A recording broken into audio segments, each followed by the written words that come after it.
My name is Mark Maldonado, and this presentation is about suicide prevention amongst veterans. Now, this conversation will consist of key topics that are impactful towards the signs and helping of veterans and seeing what are the signs and what to do in those cases. And conversations, we'll be going over the overall risk factors, preventive factors, and warning signs, again, as suicide or of suicide, sorry. Now, this is something that the military personnel use a lot, and this is actually training that is used in the military and is called ACE. Now, what is ACE? ACE is a card that is given to a lot of people. A lot of these are printed out, and it is basically just saying A, ask your buddy, C, care for your buddy, and E, escort your buddy. Now, when you have this card, it pretty much gives you a bunch of questions and it tells you little things to kind of help you as you're going. Now, this slide is called Breaking the Stigma because a lot of military personnel and veterans, kind of give the appearance of like, oh, macho man, like I don't want to say that something's wrong with me. I don't want people to make fun of me. But in that case, it's the exact opposite.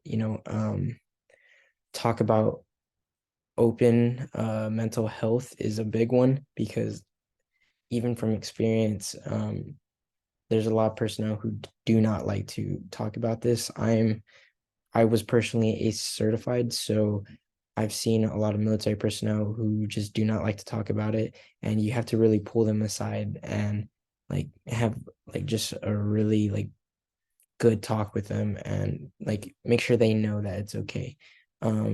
Another point in breaking the stigma is educating yourself, which is kind of what this is geared towards.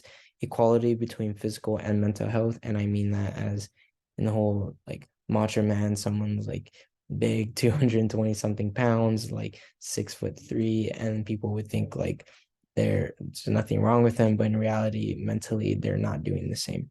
And empowerment over shame and honesty, being honest with yourself and with others, is something wrong, is something okay.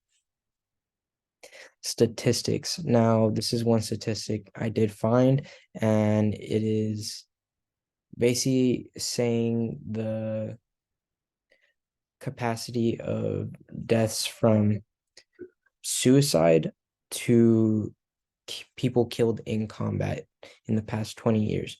And it is found that 30,177 active duty personnel and veterans who served after 9/11 have died by suicide compared to the 7,057 members. And to give you a small number, roughly 800,000 people die across the world from suicide each year. So compared to the small 7,057, to the 30,177, that's a big gap. Now, this is from one of the articles I did find, and it is the suicide rates amongst veterans transferring out. And starting off, veteran suicide rates amongst the highest while transition out of the military. Veterans/military personnel struggle to fit into normal life, especially after deployment.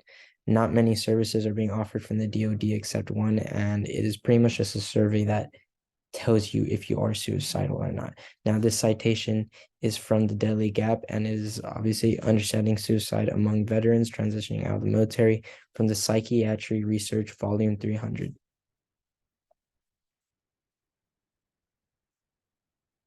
Now, this is from the National Veteran Suicide Report, and here's a little graph to show you some statistics from 2005 to 2018 plus.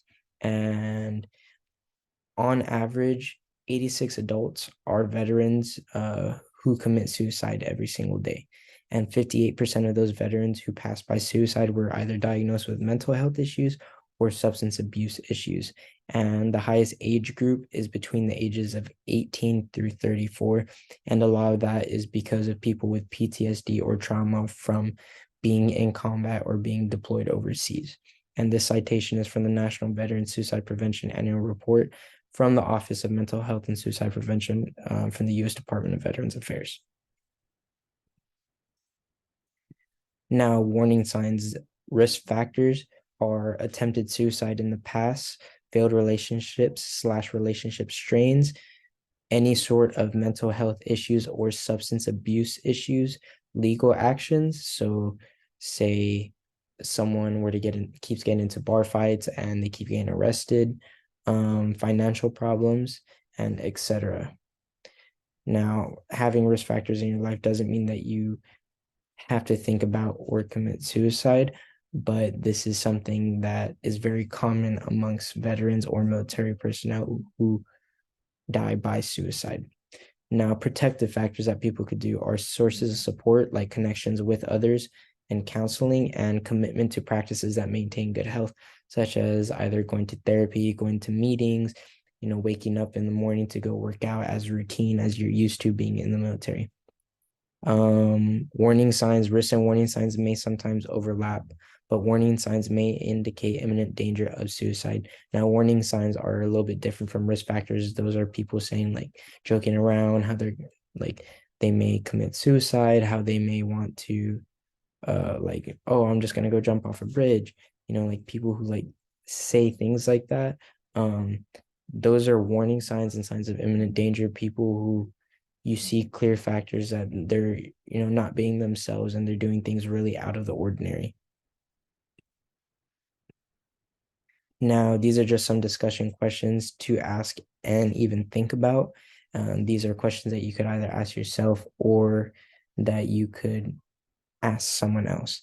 And you always have to make sure that you go towards them with a very calm attitude. Don't pressure them.